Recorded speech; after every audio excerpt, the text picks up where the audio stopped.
एक वैज्ञानिक विवेचन करके बता रहा हूं कि शक्ति की वास्तविक उपासना कैसी हो, कि प्रभु ने आपको जो शक्ति दी है उसका दुरुपयोग ना हो, उसका सदुपयोग हो।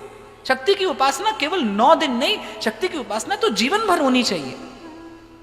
आपके जीवन भर में शक्ति की उपासना हो, लेकिन वास्तविक उपासना। कलमा पढ़िया, कुराना पढ़िया, पर दिल अपने नु पढ़िया ही नहीं। बुलिया आसमानिया उड़दियां फड़दा है, जेड़ा विच बैठा उन्होंने फड़िया ही नहीं, जेड़ा विच बैठा उन्होंने फड़िया ही नहीं। तो शक्ति की उपासना केवल 9 दिन नहीं, शक्ति की उपासना जीवन भर हो। और हो सके तो इन 9 दिनों में व्रत लीजिए। मैं आहार की बात कर रहा था, आहार शुद्ध हो। और इसके आगे मैं और एक बात आपसे निवेदन करूं, आहार केवल वही नहीं है जो भोजन का थाल आपके सन्मुख है। आंख से भी आहार होता है, कान से भी आहार होता है। अनावश्यक मत सुनिए, मन मैला होगा। अनावश्यक मत बोलिए, मन दुर्बल होगा। शक्ति का दुरुपयोग मत करिए। कभी आपने विचार किया है, आप में से कौन ऐसा है जो नहीं जानता कि सत्य श्रेष्ठ है और असत्य त्याज्य है? आप में से कोई है जो न जानता हो कि सत्य श्रेष्ठ है?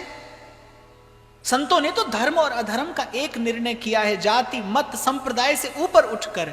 साच बराबर तप नहीं, झूठ बराबर पाप, जाके हृदय साच है, ताके हृदय आ।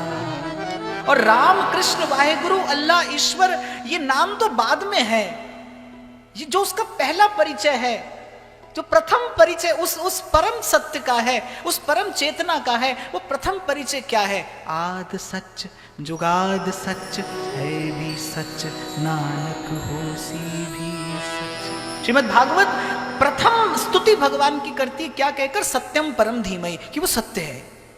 उसका रूप रंग आकार वो आपके मेरे अनुकूल अनुरूप बाद में है, लेकिन पहला परिचय क्या है? कि सत्य है। और कैसा? आद सत्य जुगाद सच है भी सच, और नानक होसी भी सच। तो शक्ति का दुरुपयोग ना हो। शक्ति की उपासना का ये पर्व है, पर शक्ति केवल भगवती के विग्रह की पूजा का नाम नहीं है, ये शक्ति की उपासना नहीं है। हमारा वेद शक्ति की उपासना किसी और तरीके से बताता है। ईश्वर ने आपको एक मानवीय शक्ति प्रदान की है, शक्ति का दुरुपयोग ना हो, यह शक्ति की वास्तविक उपासना है। आपकी आंख के पास देखने की शक्ति है, आप जो देखने योग्य है वही देखें। आपने देखने योग्य जो नहीं है, जैसे अनदेखा कर देना चाहिए था, वो भी आपने देखा, तो आपने शक्ति का दुरुपयोग किया। आप बाहर भले किसी भी विग्रह या मूर्त की पूजा करते रहिए, लेकिन आंख कान आपकी कर्मेंद्रियां, आपकी ज्ञानेंद्रियां यदि अपनी शक्ति का दुरुपयोग करते हैं, तो ये शक्ति की उपासना कभी सफल नहीं होगी। दुनिया बड़ी बावरी, बाहर पत्थर पूजने जाए और घर की चक्की कोई ना पूजे, जिसका पीसा खाए। उपासना का अर्थ बहुत व्यापक है।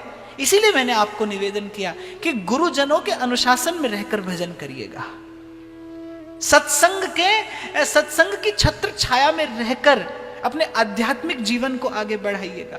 ध्यान रखिएगा कि देवी के विग्रह की उपासना मात्र शक्ति की उपासना नहीं है। ध्यान देना, आपके पास भी कुछ शक्ति है, देखने की शक्ति है, सुनने की शक्ति है, चलने की शक्ति है, और सबसे बड़ी शक्ति आपके पास विचार करने की शक्ति है। आपने बाहर तो मूर्त को पूजा और आपके विचार ने संसार का सेवन किया, तो ये आपने अपनी शक्ति का दुरुपयोग किया। शक्ति का दुरुपयोग ना हो, सदुपयोग हो, यही शक्ति की उपासना है। क्योंकि मीरा संकेत करती है, और ये शक्ति ऐसी है, खर्चे ना खूटे वा को चोर ना लूटे, दिन दिन बढ़त सवायो। यदि आपने सदुपयोग किया तो आपका बल, आपकी बुद्धि, आपका यश, आपका सामर्थ्य, उसका विस्तार होता चला जाएगा। प्रकृति है, एक बीज पड़ता है, अनंत बीज ले आने के लिए पड़ता है।